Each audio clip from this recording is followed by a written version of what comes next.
Baiklah, puji syukur kehadirat Allah Subhanahu wa Ta'ala yang telah memberikan rahmat dan hidayahnya sehingga kita semua dapat berkumpul di dalam link Zoom ini dalam acara diseminasi aksi nyata yang telah dilakukan oleh Ibu Gustia SPDSD selaku CGP Angkatan 6 dari SD Negeri 2 Rupat, Kabupaten Bengkalis.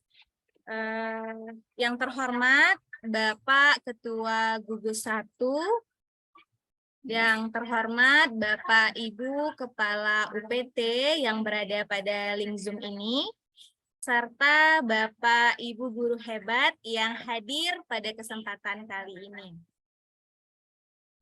Baiklah, saya Mas Twinda selaku MC akan memandu acara diseminasi pada hari ini. Namun sebelum kita mulai, marilah kita minta rekan kita untuk membacakan doa agar acara ini diberikan rahmat dan hidayah dari Allah Subhanahu wa Ta'ala. Kepada Bapak Iskandar, kami silahkan.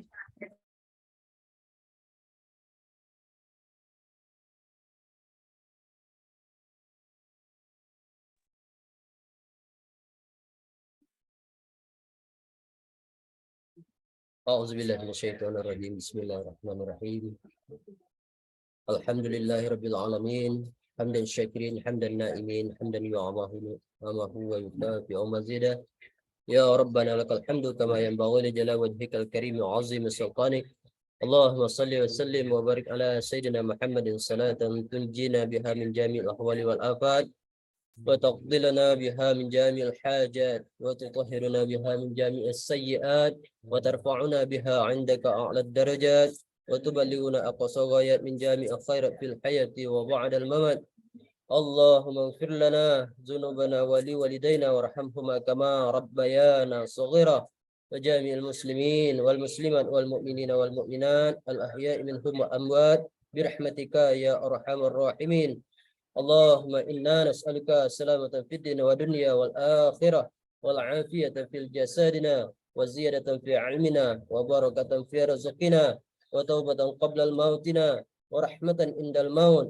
اللهم حون علينا في شكرات الموت والنجاة من النار والعفو عند الحساب.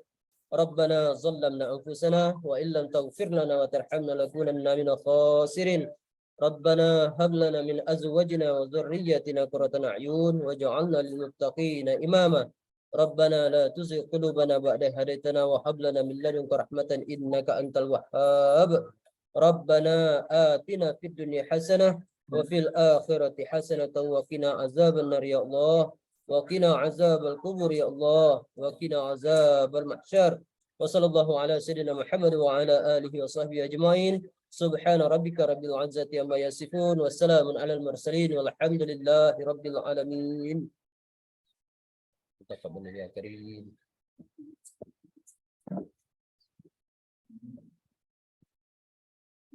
Baiklah, terima kasih kami ucapkan kepada Bapak yang telah memandu doa kita pada acara pagi ini. Semoga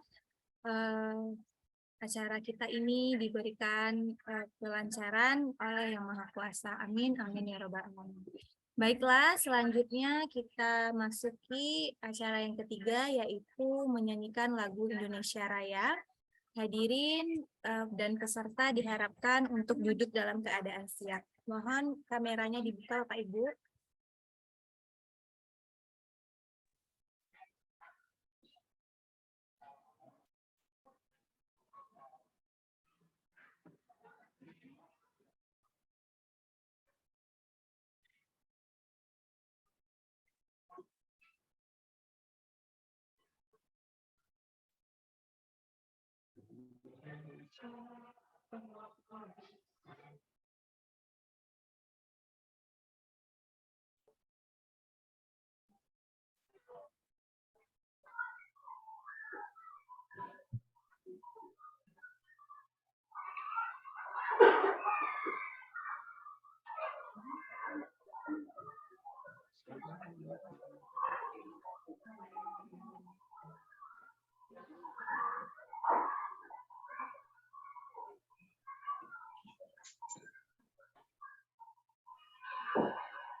Bapak Ibu, apakah suaranya tadi terdengar?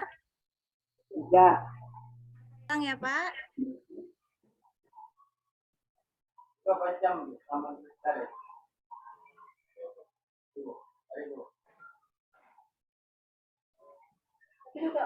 Suaranya tidak jelas, Bu. Yuma diulangi aja kembali.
Baiklah. Setelah kegiatan menyanyikan lagu Indonesia Raya, maka kita akan sampai kepada acara inti kita pada pagi hari ini, yaitu adalah penyampaian diseminasi oleh Ibu Gustia SPDSD CGP Angkatan 6 Kabupaten Bengkalis dari SD Negeri 2 Rupat. Nah, adapun topik diseminasi Bu Gustia pada kesempatan hari ini yaitu berkaitan dengan aksi nyata yang telah dilakukan pada modul 1.4 pada pendidikan guru penggerak dengan topik budaya pada Ibu Gustia. Waktu dan tempat silakan.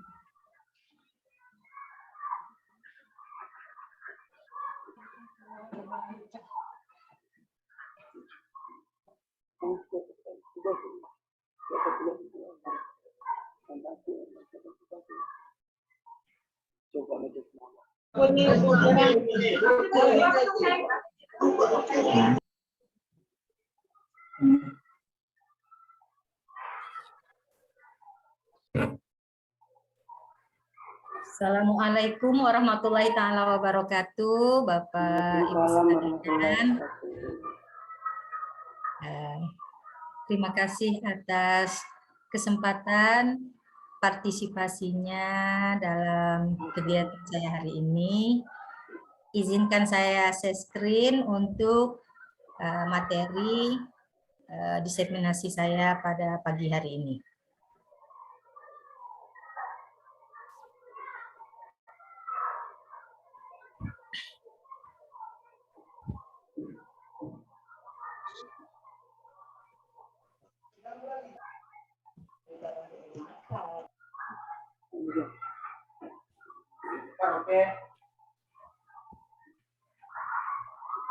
Bagaimana Bapak Ibu? Sudah kelihatan?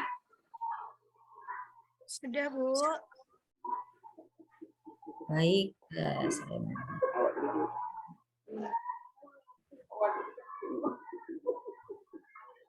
Bismillahirrahmanirrahim.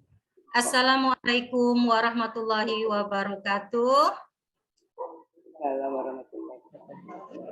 Waalaikumsalam. Selamat pagi, salam hebat dan bahagia. Yang saya hormati Kepala UPT yang berada di gugus 1, yang saya hormati rekan-rekan seperjuangan yang berada di kelompok gugus, kelompok kerja guru gugus 1 Kecamatan Rupat. Perkenalkan, mungkin sebagian sudah ada yang kenal, saya Gustia, CGP Angkatan 6 dari SD Negeri 2 Rupat, Kecamatan Rupat, Kabupaten Bengkalis.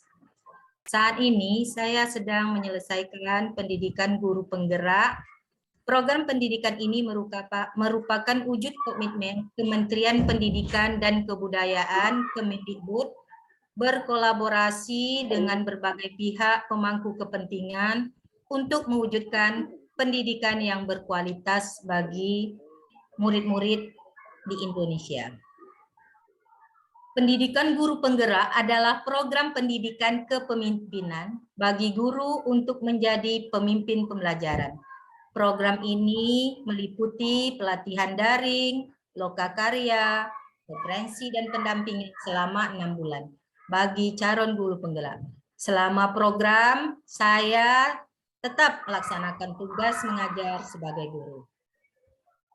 Alur pembelajaran yang saya lakukan selama mengikuti pendidikan, kami kenal dengan alur belajar merdeka, yaitu mulai dari diri, eksplorasi konsep, ruang kolaborasi, demonstrasi kontekstual, elaborasi pemahaman, koneksi antar materi, dan terakhir aksi nyata. Nah, pada kesempatan ini, saya akan menyelesaikan alur terakhir modul 1.4, yaitu aksi nyata. Aksi nyata kali ini tentang mengimplementasikan konsep-konsep inti dalam modul budaya positif di lingkungan sekolah atau kelas, dan membagikan pemahaman dan pengalaman tersebut dalam penerapannya kepada rekan-rekan atau lingkungan kerja saya. Ini sesuai dengan tujuan pembelajaran khusus yang ingin saya capai.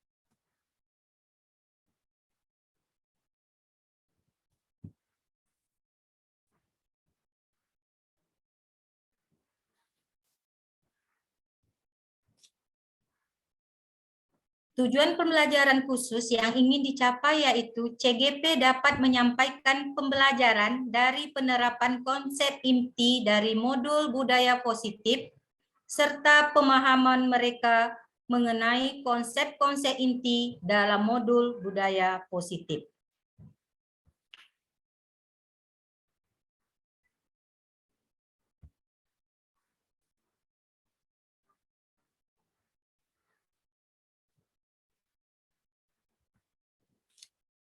Saya yakin Bapak Ibu guru hebat yang telah bertahun-tahun mengajar, mendampingi murid-murid tumbuh dan berkembang, menyadari bahwa budaya positif di sekolah sangatlah penting untuk mengembangkan anak-anak yang memiliki karakter yang kuat sesuai profil pelajar Pancasila.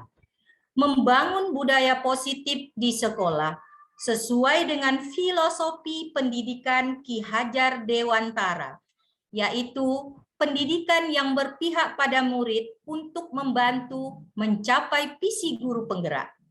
Bagaimana peran seorang pemimpin pada sebuah institusi dalam menggerakkan dan memotivasi warga sekolah agar memiliki, meyakini, dan menerapkan visi atau nilai-nilai kebajikan yang disepakati, sehingga tercipta budaya positif yang berpihak pada murid. Dalam membangun budaya positif, kita akan meninjau lebih dalam tentang strategi menumbuhkan lingkungan yang positif. Saya akan mengajak Bapak Ibu guru hebat untuk melakukan refleksi atas penerapan disiplin yang dilakukan selama ini di lingkungan kita. Bagaimanakah strategi kita dalam praktek disiplin tersebut?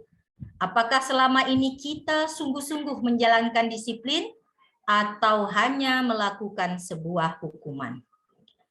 Saya akan mengajak Bapak Ibu untuk memikirkan kembali kebutuhan dasar apa yang sedang dibutuhkan seorang murid pada saat mereka berperilaku tidak pantas, serta strategi apa yang perlu diterapkan yang berpihak pada murid. Selanjutnya, kita akan mengeksplorasi suatu posisi dalam penerapan disiplin yang dinamakan manajer, serta bagaimana seorang manajer menjalankan pendidikan disiplin yang dinamakan restitusi, yaitu suatu pendekatan restitusi fokus untuk mengembangkan motivasi intrinsik pada murid yang selanjutnya dapat menumbuhkan murid-murid yang bertanggung jawab, mandiri, dan merdeka. Mari kita lihat bagaimana keterhubungan ke semua konsep inti ini satu persatu.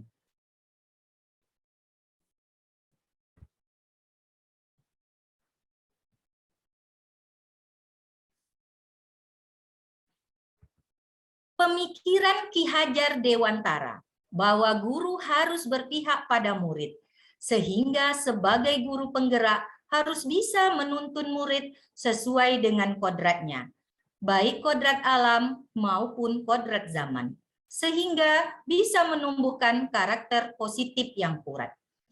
Refleksi filosofi pendidikan nasional Ki Hajar Dewantara menjadi titik awal saya untuk menjadi agen perubahan dan pemimpin pembelajaran dalam transportasi pendidikan di sekolah. Selama ini, kita sudah sering mendengar kata-kata seperti budi pekerti, ingarso sungtolodo, ing madio mangun karso, tuthuri handayani, yang menjadi jiwa dari pendidikan nasional.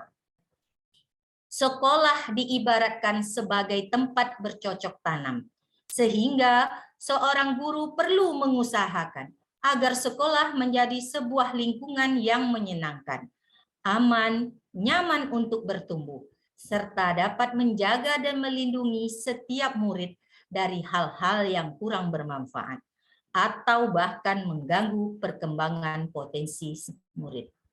Salah satu tanggung jawab seorang guru adalah bagaimana menciptakan suatu lingkungan positif yang terdiri dari warga sekolah yang saling mendukung, saling belajar, saling bekerja sama, sehingga tercipta kebiasaan-kebiasaan baik.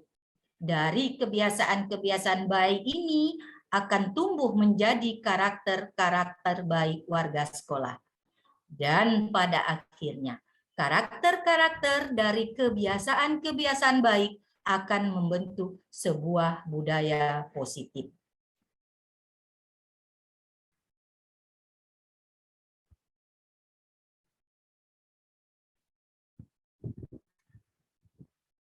Mengapa dan bagaimana nilai-nilai dan peran seorang guru penggerak mampu menumbuhkan sekolah dan ekosistem pendidikan agar berpihak pada murid?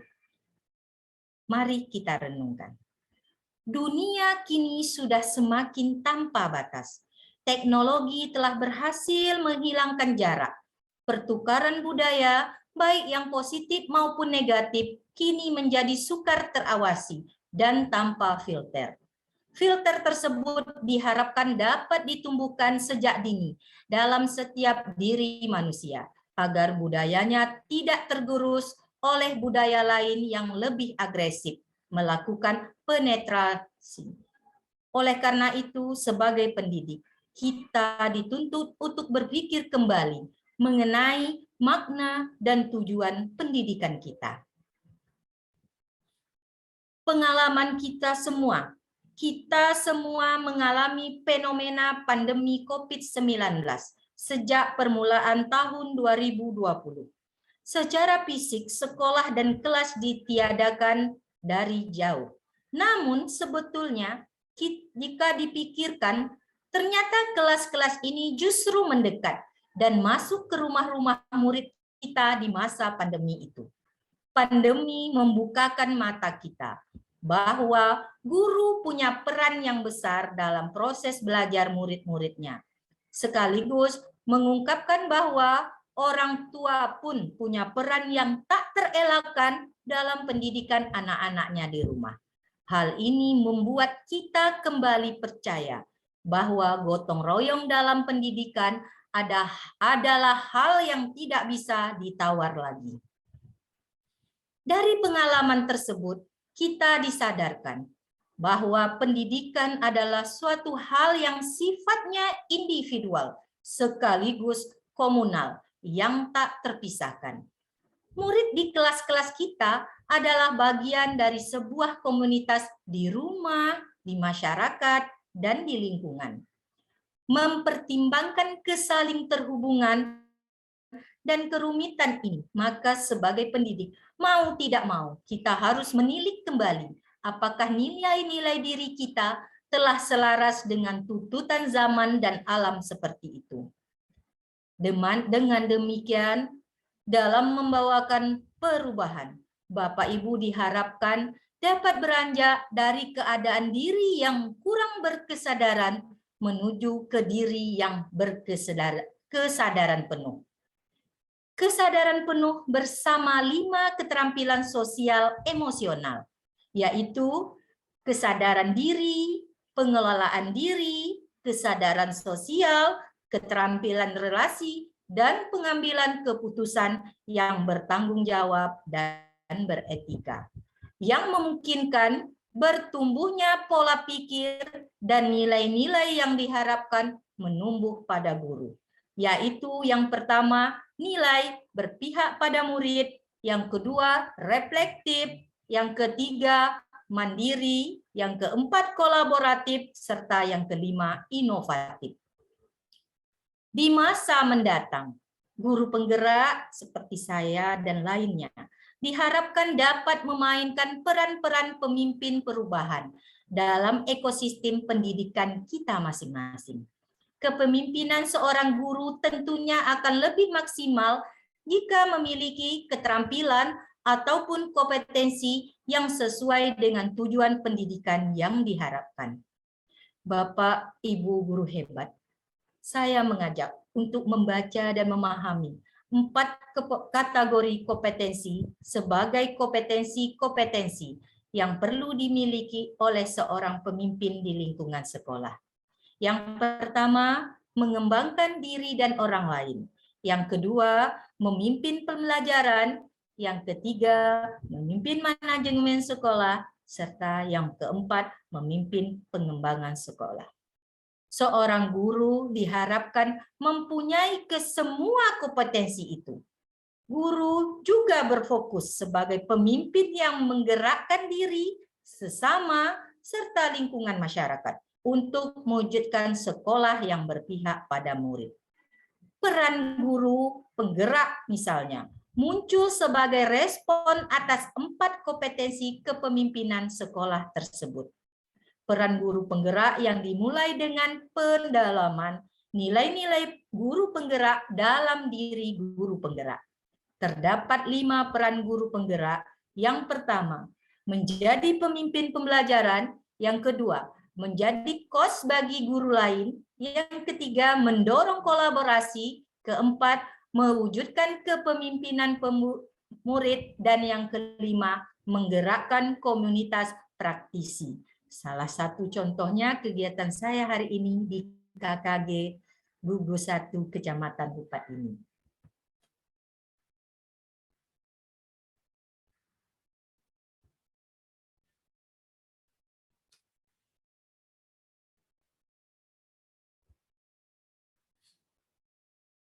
Bapak guru hebat sekalian, dunia mengalami perubahan yang sangat ekstrim saat ini.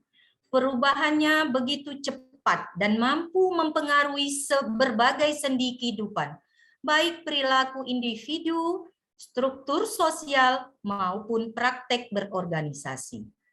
Dalam melihat dunia yang berkembang dengan sangat cepat ini, kita perlu belajar melihat dengan jernih apa yang sungguh-sungguh bermakna buat kita sekarang di masa depan.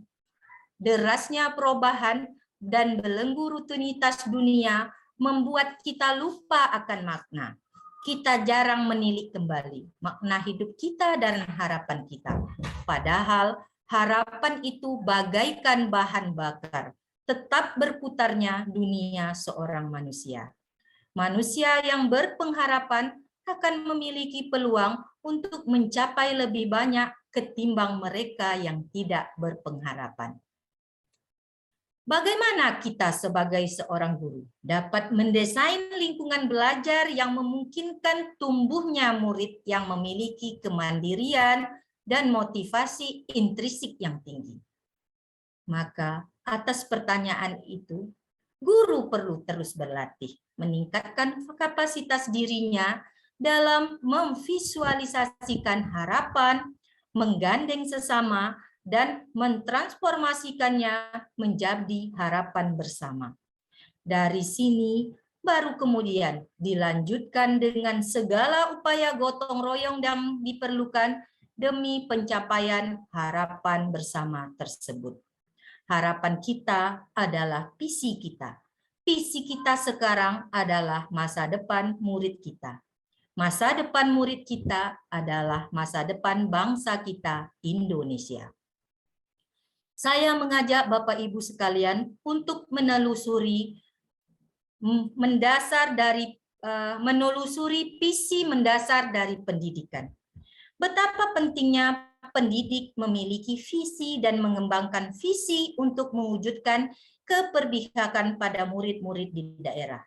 Bapak Ibu bertugas sehingga mereka bertumbuh dengan maksimal. Untuk dapat mewujudkan visi sekolah impian dan melakukan proses perubahan, maka kita perlu sebuah pendekatan atau paradigma. Nah, kali ini saya akan menjelaskan bagaimana mewujudkannya dengan sebuah pendekatan inquiry apresiatif. Inquiry apresiatif atau IA adalah suatu filosofi, suatu landasan berpikir yang berfokus pada upaya kolaboratif untuk menemukan hal positif dalam diri seseorang, dalam suatu organisasi, dan di dunia sekitarnya, baik di masa lalu, masa kini, maupun masa depan. Di sekolah, pendekatan IA dapat dimulai dengan mengidentifikasi hal baik apa yang telah ada di sekolah. Mencari cara bagaimana hal tersebut dapat dipertahankan dan memunculkan strategi untuk mewujudkan perubahan ke arah lebih baik lagi. Nantinya kelemahan, kekurangan, dan ketiadaan menjadi tidak relevan lagi. Berpijak dari hal positif yang telah ada, sekolah kemudian menyelaraskan kekuatan tersebut dengan visi sekolah impian dan visi setiap warga sekolah. Kita akan mencoba menerapkannya melalui tahapan IA yang di dalamnya bahasa Indonesia disebut Bagja, yaitu buat pertanyaan, ambil pelajaran, gali mimpi, jabarkan rencana, dan atur eksekusi. Bagja adalah gubahan tahapan inquiry apresiatif sebagai pendekatan manajemen perubahan yang pertama kali diperkenalkan oleh Coperider ke dalam langkah 4D. Yang kemudian dalam praktek-praktek selanjutnya Tahapan 4D, discovery, dipecah menjadi dividen dan discover. Inilah kemudian yang menjadi langkah yang perlu Bapak Ibu ikuti dalam menerapkan perubahan sesuai dengan visi yang Bapak Ibu telah impikan berdasarkan tahapan Bagja. Tahap pertama, buat pertanyaan. Di tahap ini, Bapak Ibu merumuskan pertanyaan sebagai penentu arah kebijakan terkait perubahan yang diinginkan atau diimpikan. Tahap kedua, ambil pelajaran. Pada tahap ini, Bapak Ibu mengumpulkan berbagai pengalaman positif yang telah dicapai di kelas maupun di sekolah, serta pelajaran apa yang dapat diambil dari hal-hal positif tersebut. Tahap ketiga, gali mimpi. Pada tahap ini, Bapak Ibu dapat menyusun narasi tentang kondisi ideal yang diimpikan dan diharapkan terjadi di lingkungan pembelajaran. Disinilah visi benar-benar dirumuskan.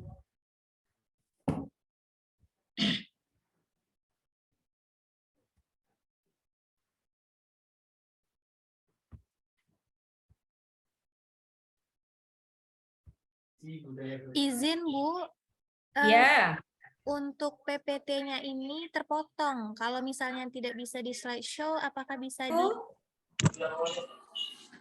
diturunkan kursornya ke bawah sehingga semua tulisannya terlihat?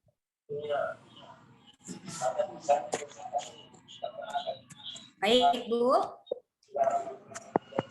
Ah, sudah.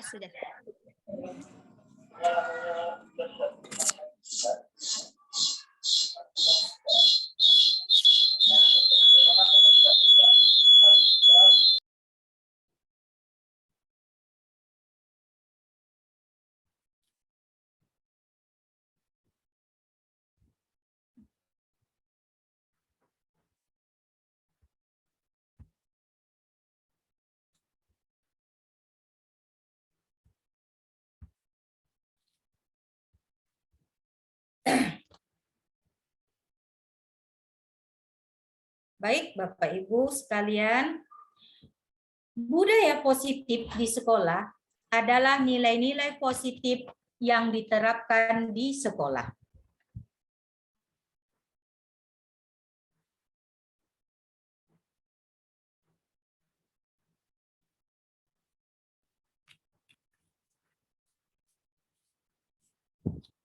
Baik, Bapak Ibu, sedikit gangguan ya Bapak Ibu.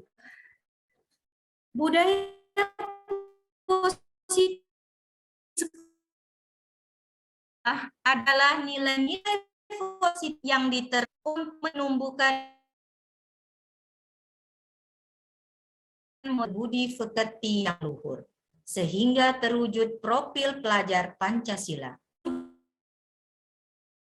Dari dapat nilai positif yang warga sekolah.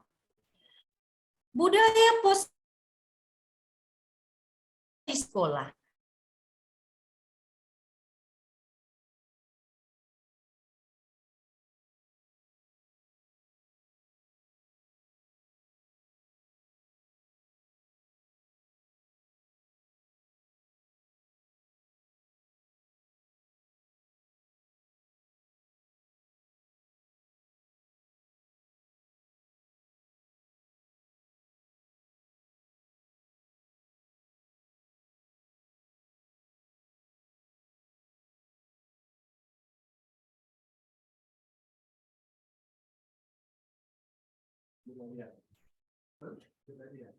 Nampaknya Ibu Gustia terlempar. Kita tunggu sebentar ya Bapak Ibu.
Sabar menunggu Bu Wiwi, Bu Erita.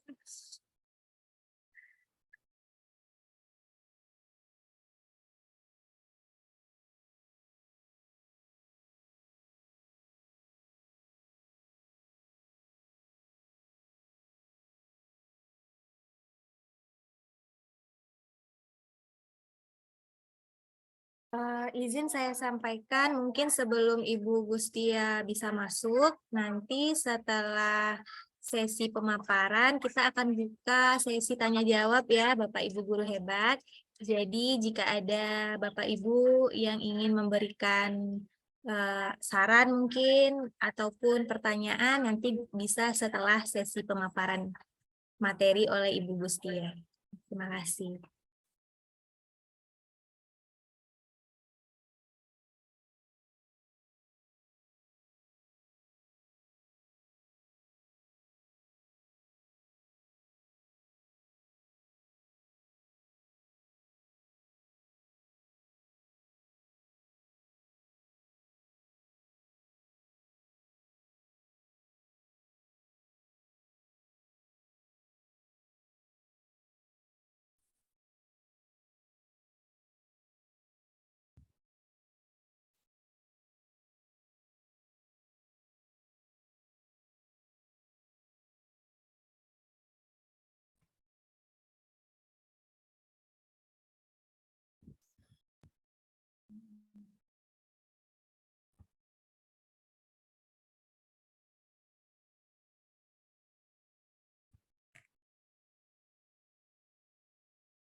Mohon maaf Bapak Ibu sekalian, sepertinya terlempar.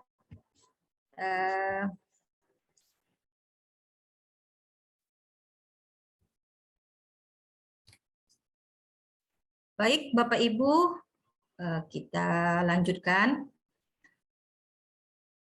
Dalam rangka menciptakan budaya positif, penerapan disiplin positif dipraktekkan untuk menghasilkan murid-murid yang berkarakter, disiplin, santun, jujur,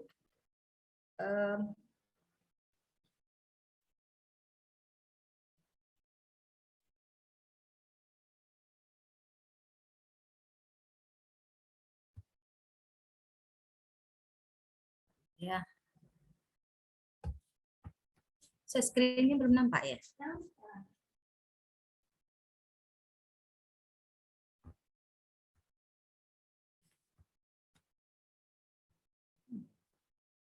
Ini Kak.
Untuk mewujudkan sekolah impian tersebut, bagaimana kita akan menciptakan sebuah lingkungan yang positif di sekolah?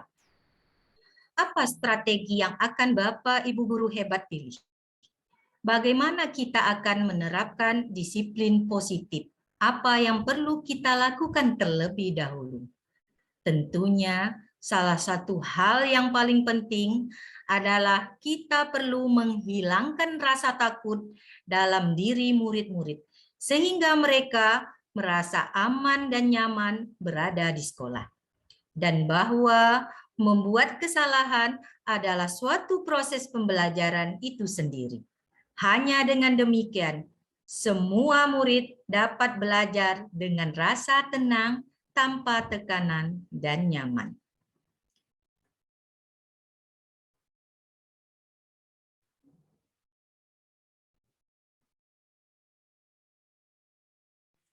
Tujuan dari disiplin positif adalah menanamkan motivasi intrinsik pada murid-murid kita, yaitu untuk menjadi orang yang mereka inginkan dan menghargai diri dengan nilai-nilai yang mereka percaya. Ketika murid-murid kita memiliki motivasi tersebut, mereka telah memiliki motivasi yang berdampak jangka panjang. Motivasi yang tidak akan terpengaruh pada adanya hukuman atau hadiah. Mereka akan tetap berperilaku baik dan berlandaskan nilai-nilai kebajikan karena mereka ingin menjadi orang yang menjunjung tinggi nilai-nilai yang mereka hargai atau mencapai suatu tujuan mulia. Sekarang mari kita lihat tentang konsep disiplin positif yang merupakan unsur utama dalam terwujudnya budaya positif yang kita cita-citakan di sekolah kita. Kebanyakan kita sangat tertarik dengan topik pembahasan tentang disiplin. Kita berpendapat bahwa kalau saja anak-anak bisa disiplin, pasti mereka akan bisa belajar. Para guru juga berpendapat bahwa mendisiplinkan anak-anak adalah bagian yang paling menantang dari pekerjaan kita. Bagaimana dengan Bapak guru hebat sekalian? Apakah kita memiliki pendapat yang sama? Ketika kita mendengar kata disiplin, apa yang terbayang di benak kita? Apa yang terlintas di pikiran Bapak Ibu sekalian? Kebanyakan orang akan menghubungkan kata disiplin dengan tata tertib, teratur, dan kepatuhan pada peraturan. Kata disiplin juga sering dihubungkan dengan hukuman. Padahal itu sungguh berbeda, karena belajar tentang disiplin positif tidak harus dengan memberi hukuman. Justru itu adalah salah satu alternatif terakhir dan bila perlu tidak digunakan sama sekali. Dalam budaya kita, makna kata disiplin dimaknai menjadi sesuatu yang dilakukan seseorang pada orang lain untuk mendapatkan kepatuhan.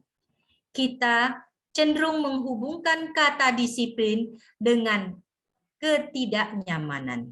Sebagai pendidik, tujuan kita adalah menciptakan anak-anak yang memiliki disiplin diri, sehingga mereka bisa berperilaku dengan mengacu pada nilai-nilai kebajikan universal dan memiliki motivasi intrinsik, bukan ekstrinsik. Mari kita bayangkan, alangkah indahnya ketika tercipta masyarakat yang bisa saling belajar, yang saling merasa terikat dan terhubung satu sama lain. Karena masyarakat seperti itu akan mengambil tanggung jawab untuk pembelajaran, senantiasa berusaha untuk menjadi insan yang lebih baik dari sebelumnya. Itulah tujuan dari disiplin diri.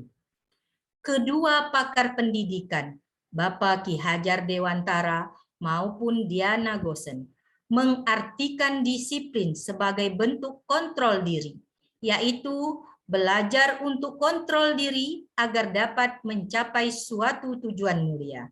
Tujuan mulia di sini mengacu pada nilai-nilai atau prinsip-prinsip mulia yang dianut seseorang. Kita namakan nilai-nilai tersebut sebagai nilai-nilai kebajikan virtuous yang universal. Nilai-nilai kebajikan yang disepakati bersama, lepas dari suku bangsa, agama, bahasa, maupun latar belakang. Nilai-nilai ini merupakan payung besar dari sikap dan perilaku kita. Atau nilai-nilai ini merupakan pondasi kita berperilaku. Nilai-nilai kebajikan adalah sifat-sifat positif manusia yang merupakan tujuan mulia yang ingin dicapai setiap individu. Beberapa institusi, organisasi pendidikan di negara kita telah memiliki nilai-nilai kebajikan yang diyakini dan disepakati bersama. Salah satunya adalah nilai-nilai kebajikan yang ingin dicapai oleh setiap anak Indonesia yang kita kenal dengan profil pelajar Pancasila. Bisa disimpulkan bahwa sebagian institusi atau organisasi saling memiliki nilai-nilai kebajikan yang sama karena nilai-nilai tersebut bersifat universal dan lintas bahasa, suku bangsa, agama, maupun latar belakang. Nilai-nilai inilah yang kita sebut sebagai suatu keyakinan, yaitu nilai-nilai kebajikan universal yang disepakati secara tersirat dan tersurat. Lepas dari latar belakang, suku bangsa, bahasa, maupun agama. Seseorang akan lebih tergerak dan bersemangat untuk menjalankan keyakinannya daripada hanya sekedar mengikuti serangkaian peraturan tertulis tanpa makna. Murid-murid pun demikian. Mereka perlu mendengarkan dan memahami arti sesungguhnya tentang peraturan-peraturan yang diberikan. Apa nilai-nilai kebajikan di balik peraturan tersebut? Apa tujuan utamanya? Dan menjadi tidak tertarik atau takut sehingga hanya sekedar mengikuti serangkaian peraturan-peraturan yang mengatur mereka tanpa memahami tujuan mulianya. Prosedur pembentukan keyakinan kelas. Bapak Ibu guru yang hebat. Pertama, persilakan warga sekolah atau murid-murid di kelas atau sekolah kita untuk bercurah pendapat tentang peraturan-peraturan yang perlu disepakati di sekolah atau di kelas. Prosedur yang kedua atau langkah yang kedua, mencatat semua masukan-masukan para murid, warga sekolah di papan tulis atau di kertas besar. Kertas boleh ukuran poster atau bisa menggunakan sticky note. Di mana semua warga kelas bisa melihat hasil curah pendapat. Langkah kita yang ketiga, susunlah keyakinan kelas sesuai prosedur pembentukan keyakinan kelas tersebut. Ganti kalimat-kalimat dalam bentuk negatif menjadi positif. Langkah yang keempat, tinjau kembali daftar curah pendapat yang sudah dicatat. Kita mungkin akan mendapati bahwa pernyataan yang tertulis di sana masih banyak yang berupa peraturan-peraturan. Selanjutnya, ajak warga sekolah, murid-murid kita untuk menentukan nilai-nilai kebajikan atau keyakinan yang dituju dari peraturan tersebut. Misalnya, di peraturan kelas kita sering datanglah tepat waktu, misalnya seperti itu. Di keyakinan kelas kita ganti dengan kata-kata saling menghormati atau saling hormat. Keyakinan inilah yang dimasukkan dalam daftar yang disepakati. Tinjau ulang secara bersama-sama. Setelah itu, peraturan disatukan menjadi beberapa keyakinan sehingga jumlah keyakinannya akan bertambah.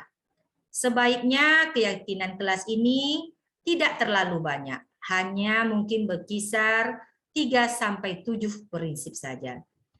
Baik, setelah itu yang terakhir, setelah kita meninjau ulang, Kita buat kesepakatan dan kita tanda tangani bersama anak-anak. Dan kertas atau poster ini bisa kita letakkan di dinding kelas di tempat yang mudah dilihat oleh warga sekolah. Baik Bapak Guru hebat, mari kita tanyakan ke diri kita sendiri. Bagaimana kita berperilaku? Mengapa kita melakukan segala sesuatu? Apakah kita melakukan sesuatu karena adanya dorongan dari lingkungan atau dorongan yang lain? Terkadang kita melakukan sesuatu karena kita menghindari rasa sakit atau ketidaknyamanan. Terkadang kita juga melakukan sesuatu untuk mendapatkan apa yang kita mau. Kita juga percaya bahwa murid memiliki tujuan di balik perilaku mereka. Salah satunya adalah untuk memenuhi kebutuhan dasar mereka. Seluruh tindakan manusia memiliki tujuan tertentu. Semua yang kita lakukan adalah usaha kita untuk mendapatkan apa yang kita inginkan. Ketika kita mendapatkan apa yang kita inginkan, sebetulnya saat itu kita sedang memenuhi satu atau lebih dari 5 kebutuhan dasar kita. Yaitu yang pertama, kebutuhan bertahan hidup, survival. Adalah kebutuhan yang bersifat fisiologis untuk bertahan hidup. Misalnya kesehatan, rumah, dan makanan. Kebutuhan biologis sebagai bagian dari proses reproduksi, termasuk kebutuhan untuk tetap bertahan hidup. Komponen psikologis pada kebutuhan ini meliputi kebutuhan akan perasaan aman. Kebutuhan dasar manusia yang kelima, yang kedua, yaitu kebutuhan untuk disayangi dan diterima. Meliputi kebutuhan akan hubungan dan koneksi sosial. Kebutuhan untuk memberi dan menerima kasih sayang, dan kebutuhan untuk merasa menjadi bagian dari suatu kelompok. Kebutuhan ini juga meliputi keinginan untuk tetap terhubung dengan orang lain, seperti teman, keluarga, pasangan hidup, teman kerja, mungkin binatang peliharaan kita di mana yang kita sayangi. Yang ketiga, kebutuhan pengakuan atas kemampuan. Kebutuhan ini berhubungan dengan kekuatan untuk mencapai sesuatu, menjadi kompeten, menjadi terampil, diakui atas prestasi dan keterampilan kita, didengarkan dan memiliki rasa harga diri. Kebutuhan ini meliputi keinginan untuk dianggap berharga, bisa membuat perbedaan, bisa membuat pencapaian, dan keinginan untuk meninggalkan pengaruh. Kebutuhan dasar manusia yang keempat yaitu kebutuhan untuk bebas, yaitu kebutuhan akan kemandirian, otonomi, memiliki pilihan, dan mampu mengendalikan arah hidup seseorang. Anak-anak dengan kebutuhan kebebasan yang tinggi menginginkan pilihan. Mereka banyak bergerak, suka mencoba-coba, tidak terlalu terpengaruh dengan orang lain, dan mencoba hal baru dan menarik. Terakhir, kebutuhan akan kesenangan, yaitu kebutuhan untuk mencari kesenangan bermain dan tertawa. Bayangkan hidup tanpa kenikmatan apapun, betapa menyedihkan. Lasser menghubungkan kebutuhan akan kesenangan dengan belajar. Saat mereka bermain, mereka mempelajari keterampilan hidup yang penting. Manusia tidak berbeda. Bapak dan Ibu guru hebat sekalian. Selanjutnya disampaikan dalam program disiplin positif yang berpusat pada murid ini yang dikembangkan oleh Diana Goosen dengan istilah pendekatan restitusi yang disebut dengan 5 posisi kontrol. Diana Goosen dalam bukunya Restitution, Restructuring full disiplin. Maaf ya Bapak Ibu, mungkin pengucapannya. Mengemukakan bahwa guru perlu meninjau kembali penerapan disiplin di dalam ruang-ruang kelas mereka selama ini. Apakah telah efektif, apakah telah berpusat, sudah memerdekakan atau memendarikan murid, bagaimana dan mengapa. Melalui serangkaian riset dan berdasarkan pada teori kontrol Dr. William Glasser, Goosen berkesimpulan, ada 5 posisi kontrol yang diterapkan seorang guru, orang tua, ataupun atasan dalam melakukan kontrol. Kelima posisi kontrol tersebut adalah yang pertama penghukum, kedua pembuat rasa bersalah, yang ketiga teman, keempat pemantau, dan yang kelima manajer. Mari kita tinjau lebih dalam kelima posisi ini. Penghukum. Seorang penghukum bisa menggunakan hukuman fisik maupun verbal.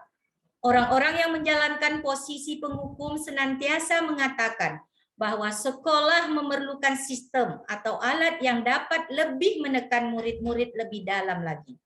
Guru-guru yang menerapkan posisi penghukum akan berkata, patuhi aturan saya, atau awas, kamu selalu saja salah. Selalu pasti, selalu yang terakhir. Nah, guru seperti ini senantiasa percaya diri. Hanya ada satu cara agar pembelajaran bisa berhasil, yaitu dengan cara dia sendiri. Yang kedua, pembuat merasa bersalah. Pada posisi ini biasanya guru akan bersuara lebih lembut. Pembuat rasa bersalah akan menggunakan keheningan yang membuat orang lain merasa tidak nyaman, bersalah, atau rendah diri. Kata-kata yang keluar dengan lembut seperti, ibu sangat kecewa sekali dengan kamu. Atau, beberapa kali Bapak harus memberitahu kamu. Di posisi ini, murid akan memiliki penilaian diri yang buruk tentang diri mereka. Murid merasa tidak berharga dan telah mengecewakan orang-orang disayanginya. Posisi yang ketiga yaitu teman. Guru pada posisi ini tidak akan menyakiti murid, namun akan tetap berupaya mengontrol murid melalui persuasif. Posisi teman pada guru bisa negatif ataupun positif. Positif di sini berupa hubungan baik yang terjalin antara guru dan murid. Guru di posisi teman menggunakan hubungan baik dan humor untuk mempengaruhi seseorang.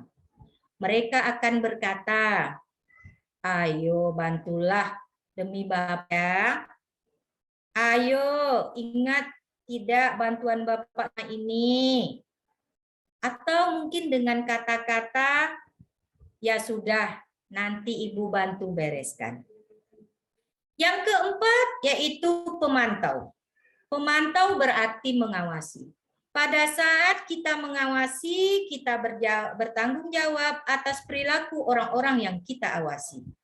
Posisi pemantau berdasarkan pada peraturan dan konsekuensi.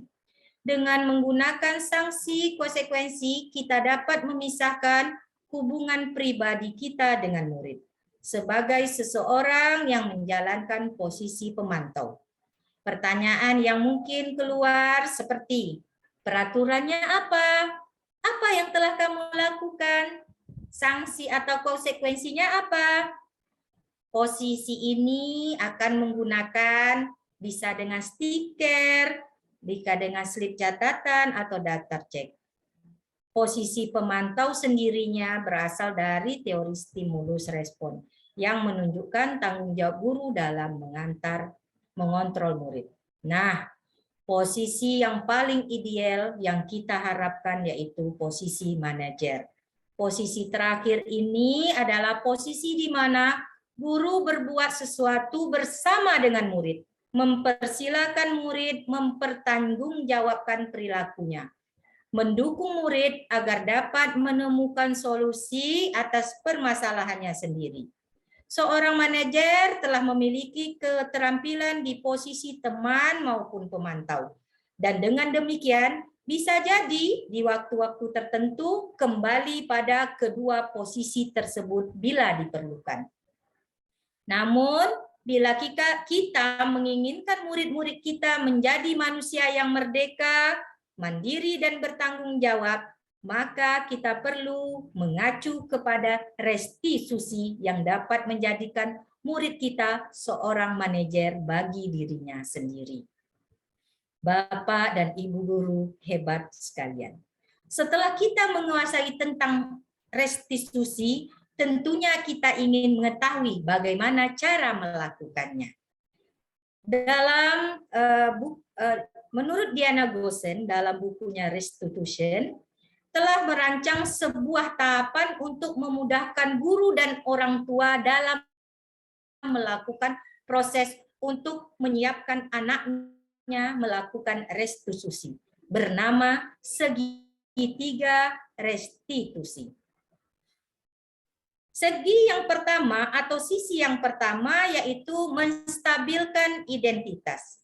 Bagian dasar dari segitiga bertujuan untuk mengubah identitas anak dari orang yang gagal karena melakukan kesalahan menjadi orang yang sukses.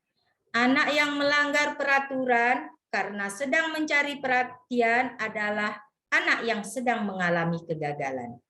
Dia mencoba untuk memenuhi kebutuhan dasarnya, namun ada benturan. Kalau kita mengkritik, maka dia akan tetap membuatnya dalam posisi gagal. Kalau kita ingin menjadi reflektif, maka kita harus menyakitkan si anak dengan cara mungkin menyatakan kalimat-kalimat berikut. Berbuat salah itu tidak apa-apa. Atau dengan kata-kata, tidak ada manusia yang sempurna. Atau boleh juga dengan kata-kata, ibu juga pernah melakukan kesalahan seperti itu. Kita bisa menyesal. Mungkin itu sisi yang pertama. Sisi yang kedua yaitu validasi tindakan yang salah. Validasi tindakan yang salah yaitu tindakan kita yang dilakukan dengan suatu tujuan, yaitu memenuhi kebutuhan dasar. Kalau kita memahami kebutuhan dasar apa yang mendasari sebuah tindakan, kita akan bisa menemukan cara-cara paling efektif untuk memenuhi kebutuhan tersebut. Nah, sisi yang terakhir atau yang ketiga, menanyakan keyakinan. Teori kontrol menyatakan bahwa kita pada dasarnya termotivasi secara internal. Ketika identitas sukses telah tercapai pada langkah pertama dan tingkah laku yang salah telah divalidasi pada langkah kedua, maka anak akan siap untuk dihubungkan dengan nilai-nilai yang dia percaya dan berpindah menjadi orang yang dia inginkan. Pertanyaan-pertanyaan yang bisa kita ajukan seperti apa yang kita percaya, apa nilai-nilai umum yang ingin kita sepakati. Mungkin pertanyaan, kamu mau jadi orang yang seperti apa, dapat kita lakukan pada tindakan yang terakhir ini. Nah, Bapak guru hebat sekalian. Akhir dari saya, sebagai guru penggerak, saya ingin punya pandangan apresiatif yang memungkinkan mengungkapkan potensi positif rekan yang lain. Membawa rekan-rekan, membuka lebih banyak ruang dialog positif antar guru, antara guru dan pemangku kepentingan, baik di dalam maupun di luar sekolah, demi meningkatkan kualitas pembelajaran bagi murid. Lewat peran ini, diharapkan saya mampu mengkomunikasikan urgensi dari inisiatif perubahan yang sedang dibawakan pada lebih banyak pemangku kepentingan, terutama bagi Bapak Ibu guru yang kiranya dapat membawa dampak positif pada murid. Salah satu satunya dengan cara pengimbasan aksi nyata saya di KKG Gugus 1 Kecamatan Rupat. Harapannya melalui aksi nyata ini akan tercipta budaya positif yang dapat membantu murid belajar dengan aman dan nyaman sesuai dengan filosofi Ki Hajar Dewantara.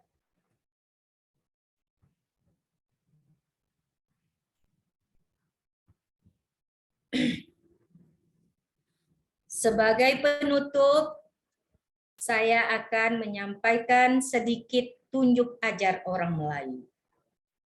Patah lancang kita sadaikan, supaya sampan tidak melintang.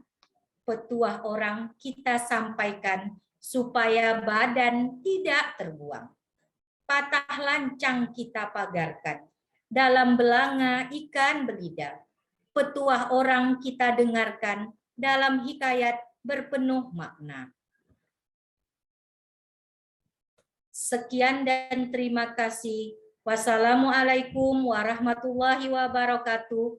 Salam dan bahagia guru, bapak, guru hebat sekalian. Waalaikumsalam warahmatullahi wabarakatuh. Waalaikumsalam warahmatullahi wabarakatuh.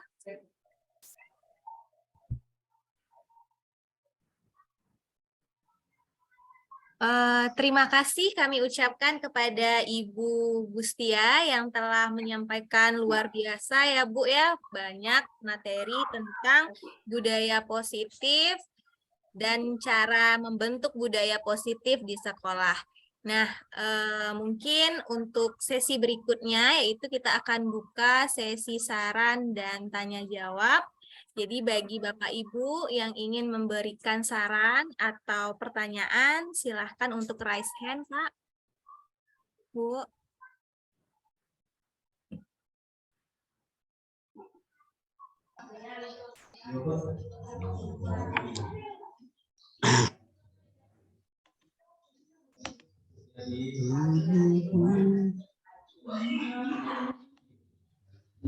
Pak Joko Markuat. Siap, Bu. Ini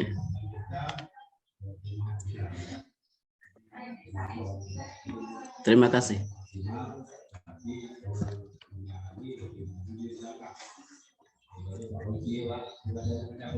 Assalamualaikum warahmatullahi wabarakatuh.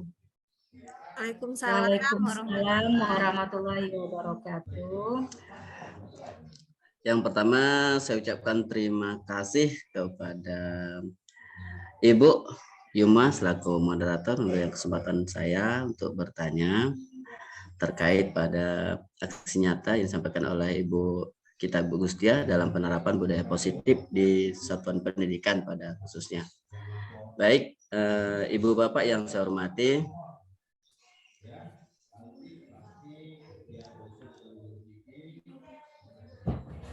mohon izin Ibu Bu Yuma,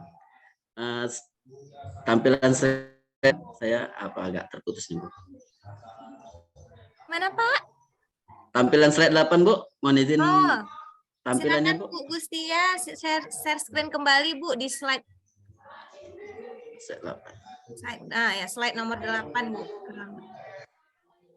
Slide 8.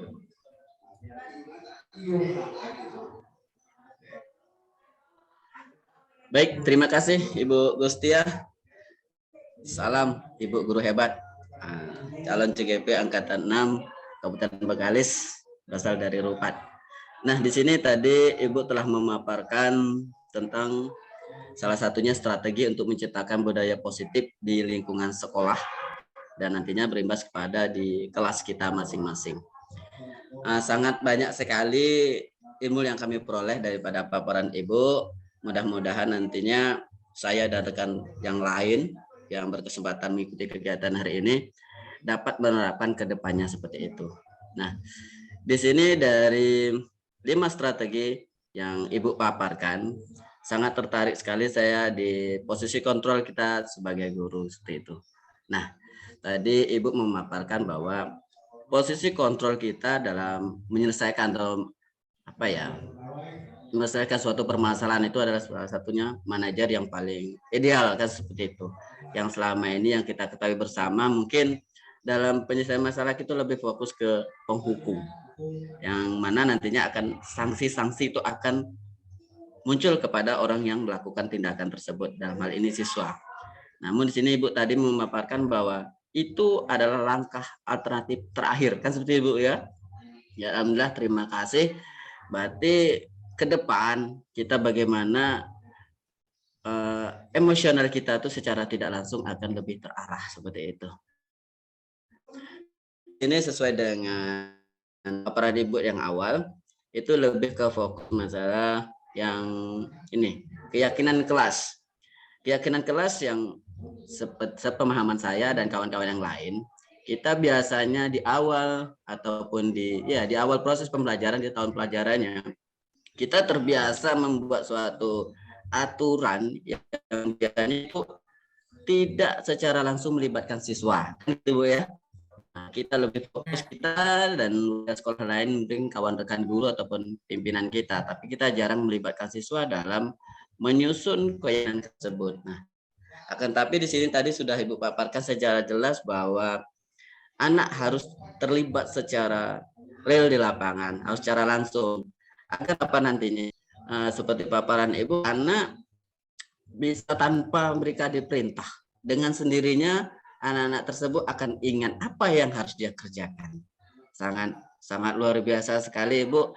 Itu Ibu tadi sampaikan, tidak perlu kita tuang di papan tulis ataupun di lembar yang lain, tapi itu terngiang di pikiran masing-masing anak. Ibu contohkan misalnya, kita harus saling menghormati misalnya, harus membuang sampah pada tempatnya misalnya, tanpa harus tertulis. Kalau itu ungkapan dari mereka secara bersama-sama melalui pendampingan kita dalam kelas, otomatis nanti mereka akan teriang dan dapat dilaksanakan dengan senang hati. Kan seperti itu Bu ya. Nah, yang ingin saya tanyakan,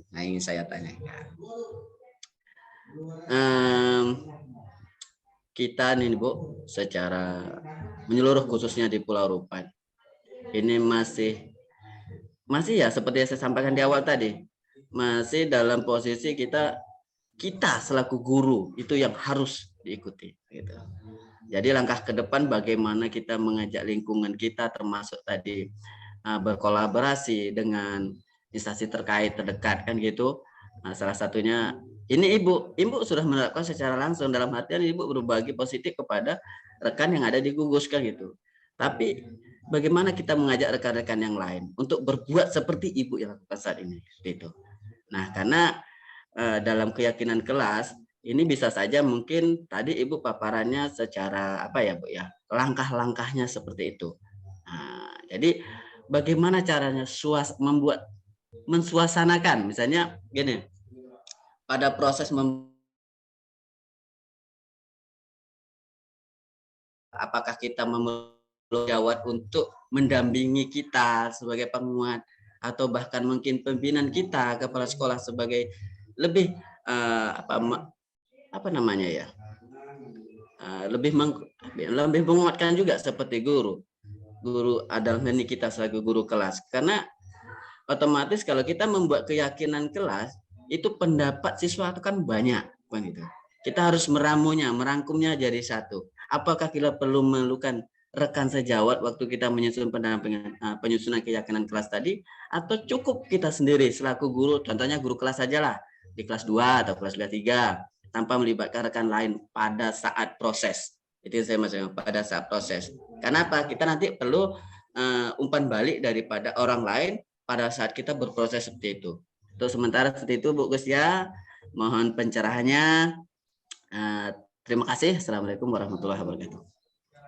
Waalaikumsalam warahmatullahi wabarakatuh. Luar biasa. Sebelum pertanyaan diiringi dengan penjelasan juga ya dari Bapak Joko Markuat, yang mana Bapak Joko Markuat ini juga salah satu CGP Kabupaten Bengkalis Angkatan 6 ya Bu ya, rekan dari Ibu Gustia. Apakah pertanyaan tadi sudah bisa dimengerti Bu? Apa bisa langsung dijawab? Ya, silakan Bu. Terima kasih Ibu Moderator. Pak Joko, Assalamualaikum warahmatullahi wabarakatuh. Waalaikumsalam warahmatullahi wabarakatuh Ibu. Iya, Bapak guru lainnya. Assalamualaikum juga buat teman-teman guru lainnya. Baik Bapak Ibu guru hebat, seperti yang disampaikan oleh Pak Joko Markuat tadi, mungkin dari paparan saya tadi sekilas mungkin sudah saya sampaikan. Untuk menciptakan strategi budaya positif di sekolah ada beberapa langkah. Mungkin banyak sebenarnya Pak Joko ya. Siap. Pada kesempatan ini mungkin saya hanya 5 saja. Nah, seperti pertanyaan Pak Joko.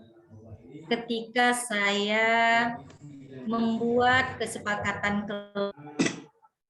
sebenarnya prosedurnya seperti apa? Mungkin seperti itu ya Pak Joko ya. Baik, mungkin sedikit berbagi pengalaman. Benar kata Pak Joko, sebenarnya keyakinan atau kesepakatan kelas ini biasanya dilakukan awal pembelajaran. Mungkin awal kita masuk tahun semester ya Pak. Kalau dulu kenalnya dengan nama tata tertib sekolah ya Pak Joko atau tata tertib kelas. Nah, karena mungkin khususnya saya ilmu ini masih baru. Jadi saya menerapkannya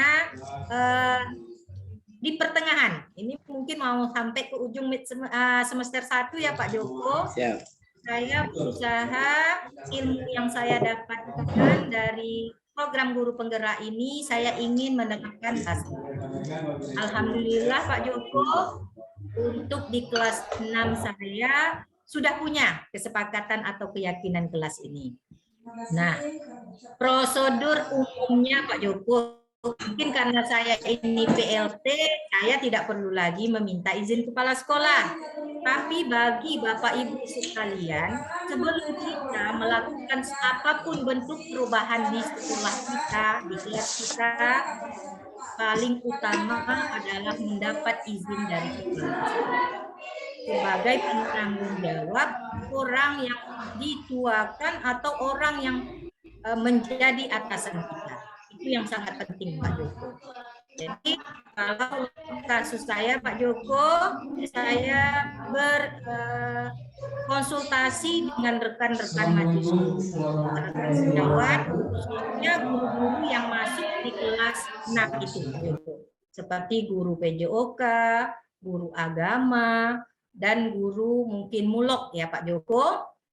Ya, kami berempat berusaha, kemudian bersama anak-anak, tentunya pion utamanya anak-anak, murid-murid kita Pak Joko. Setelah dapat izin atau kesepakatan, kami mulai membuat keyakinan atau kesepakatan kelas. Sebagai pionernya adalah murid-murid. Saya waktu itu meminta murid-murid saya memberikan satu orang satu impian mereka mau jadi apa. Ada yang mau menulis, mungkin maunya jadi beriman, ada yang mau menulis mandiri, seperti itu ya Pak Joko. Kemudian dari kata-kata atau murid impian yang mereka inginkan itulah kita gabungkan Pak Joko.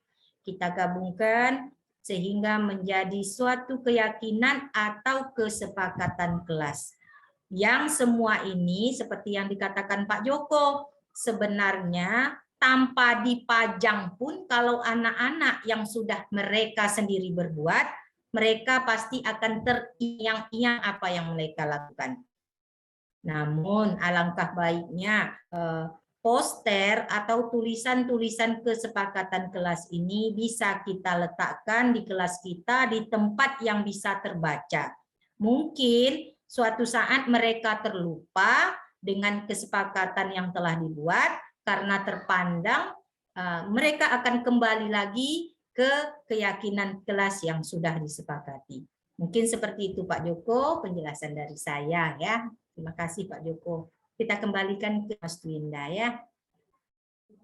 Baik, terima kasih Ibu Gustia. Itu tadi jawaban dari Ibu Gustia berkaitan dengan bagaimana untuk prosedur gitu ya, jadinya ya keyakinan kelas, menyamakan persepsi dengan warga sekolah dan anak-anak. Apakah ada tanggapan dari Bapak Ibu guru hebat lainnya?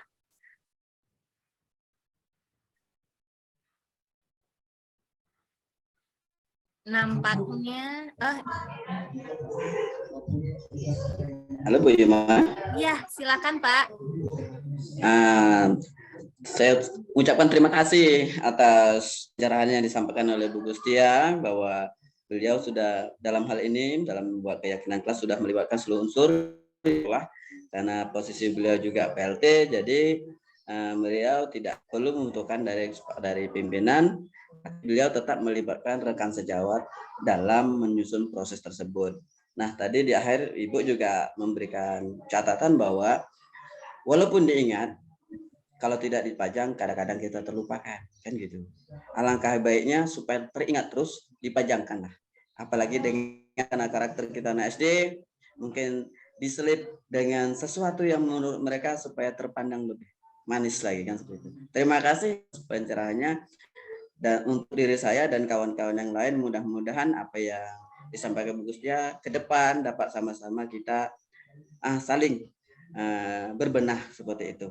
Karena salah satunya ini sudah diterapkan oleh Bu Gustia, dan berbagi seperti ini untuk bagaimanapun ya, tujuannya itu merdeka.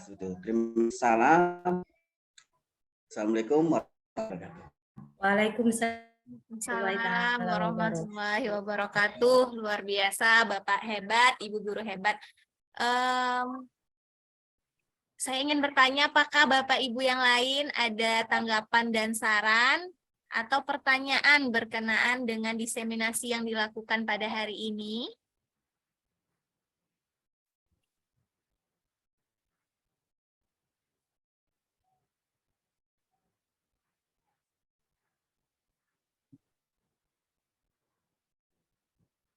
Nampaknya terdiam nih Bu. Mungkin sudah mengerti, sangat mengerti dengan paparan Ibu yang lumayan detail tadi ya Bu ya. Jadi mungkin untuk sesi tanya jawab kita akan tutup. Walaupun tadi dengan satu pertanyaan tapi diselip dengan saran dan juga pencerahan-pencerahan dari Ibu Gustia dan Bapak Jokut. Mungkin selanjutnya itu sebentar ya Bu ya.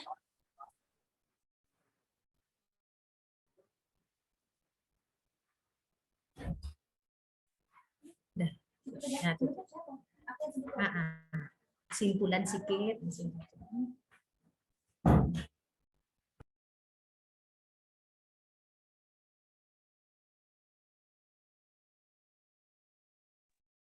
Baik, mungkin dengan selesainya sesi tanya jawab tadi, maka berakhir pula kegiatan diseminasi kita pada pagi hari ini. Mungkin saya simpulkan sedikit mengenai topik diseminasi Ibu Gustia berkaitan dengan menciptakan budaya positif di sekolah. Nah, dari paparan tadi terlihat bahwa perlunya persamaan persepsi yang paling pertama oleh seluruh warga sekolah tentang penerapan budaya positif yang mana nantinya bisa diimplementasikan di masing-masing kelasnya. Mungkin itu saja dari saya. Saya selaku moderator acara mohon maaf bila ada kesalahan. Saya tutup dengan wabillahi taufik wal hidayah. Wassalamualaikum warahmatullahi wabarakatuh. Waalaikumsalam warahmatullahi wabarakatuh. Foto bersama. Oh, foto bersama boleh. Bu, share screen-nya dimatikan dulu Bu. Ibu-ibu yang lain mohon kameranya dibuka ya Bu ya. Kita mau ambil foto. Pak Juk yang ganteng tuh. Yang cantik. Silakan. Pak Juk gaya gantengnya. Teguh. Oke, udah Bu, udah dibuka semua. Ini rata-rata masih tutup kamera. Bu Wiwi tadi mana Bu Wiwi? Bu. Sebentar ya Bu ya, kita tunggu.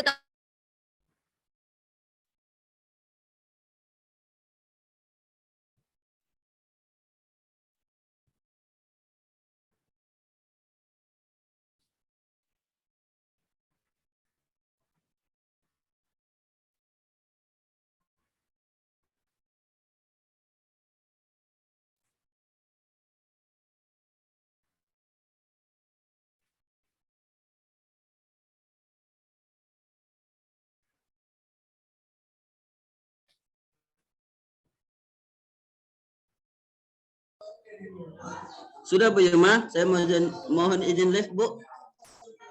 Kejap Pak Joko. Buka kamera dulu Pak Joko. Panggil Pak Korwil. Ya bentar Pak. Dan nah. 1, 2.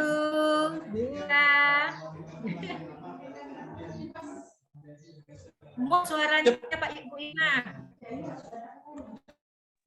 Ya, foto 1, 2, 3. Oke, terima kasih kami ucapkan kepada Bapak Ibu Guru yang telah meluangkan waktunya pagi hari ini mengikuti diseminasi Ibu Gustia. Mungkin silakan Bu Gustia, kita bisa tutup. Saya tadi sudah tutup, Ibu lagi. Boleh. Ya, tutuplah Bu Luna. Terima kasih Bapak Ibu sekalian. Kita izin live ya Bapak Ibu. Semoga yang membalas kesempatan dan kesediaan Bapak Ibu pada pagi hari ini. Wabillahi taufiq wal hidayah. Wassalamualaikum warahmatullahi taala wabarakatuh. Selamat siang. Siang kita live bersama ya Bapak Ibu dalam hitungan ketiga. 1, 2, 3.